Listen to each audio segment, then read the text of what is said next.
everybody's doing well.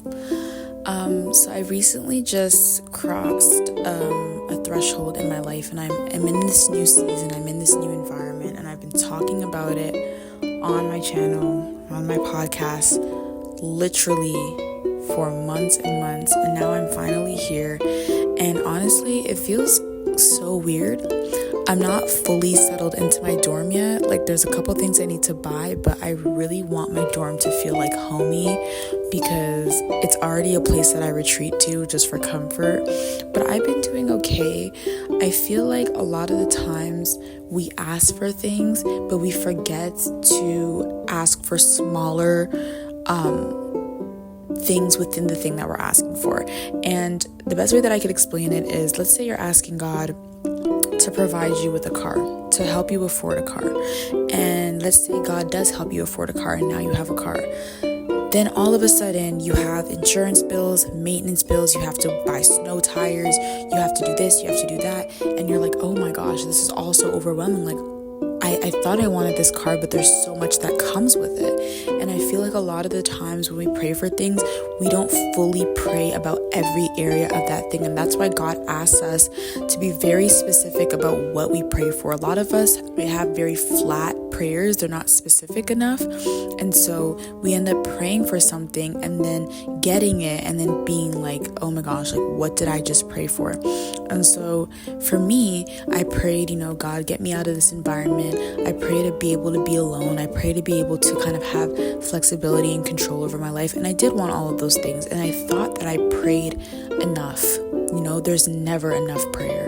I thought that I covered everything, but I really did not, because I told God, I'm like, I'm so sick and tired of these familiar spirits. Like, I need new levels and new devils. And I know that sounds crazy, but when you keep having to deal with a familiar spirit, like, it can literally torment you.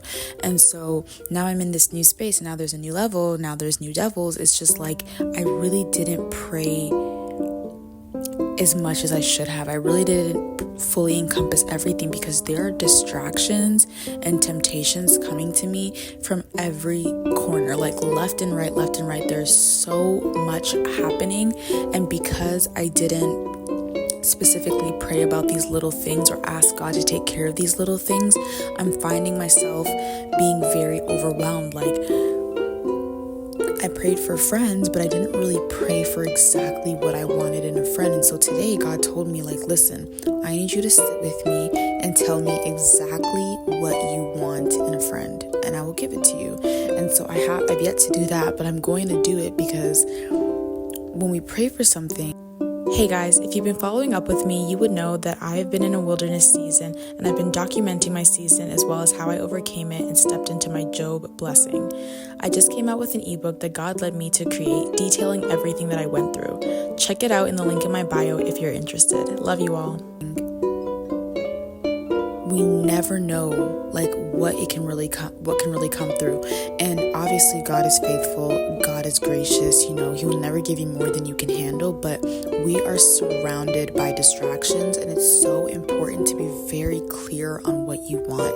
And if you don't know exactly what you want, ask God to give you what He knows you need, because He will never trip you up. We might self-sabotage and think we want one thing when in reality we need another thing, but God knows exactly what we need.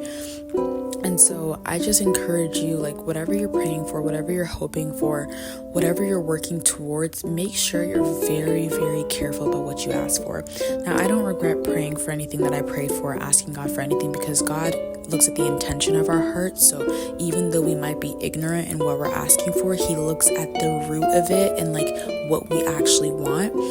But I really encourage you, and I encourage anyone to just be very specific about what you want, because God is a detailed God. He can give you exactly what you want. There's been so many people who've prayed for an exact car, who've prayed for an exact job, who've prayed for a specific healing and got the exact thing that they want. So just because God does it for one person doesn't mean God can't do it for you. And so I encourage you to ask God. We can't get mad at God for not giving us things that we're not asking for. So ask God for what it is that you want and be very specific about it, and know that God is not slow to reward his children. And a message that I've just been getting over and over and over again is that God has not forgot about you. God has not forgot about you. And if you think God has forgot about you, I just say the same prayer every night. God, don't forget about me. God, remember what I've done. And so go out and write every single thing that you need. Write out the things that you want and tell God it. God knows what we need, but he also wants us to communicate. God can read our minds, but let's say you had a partner and you wanted something from them. Would you expect them to read your mind? No, because a relationship is a two-way street. And so God is willing to meet us exactly where we are, but we need to have the courage and the boldness to get before him and ask him for the things that we need. So know that God hasn't forgot about you. And if there's something that you need, or even if there's something that you desire or want from God, and it's in the will of God, all you have to do is be specific, ask for what you want, and take the necessary steps that you need to take to meet God halfway, and he'll do it for you.